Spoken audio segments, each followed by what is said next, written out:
Good day, Madam Sir. I am Jilly Lozano from Philippines, 34 years old.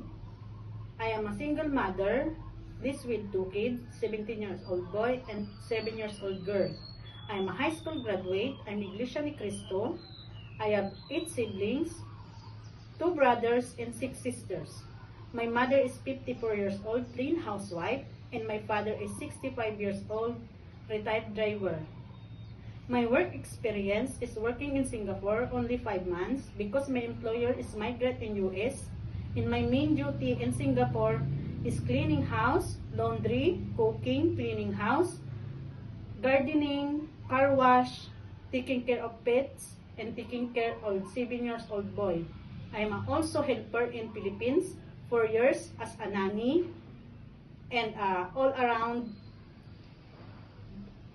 helper. If you hired me, Madam Sir, I will promise to do my best and I will treat your family as my own.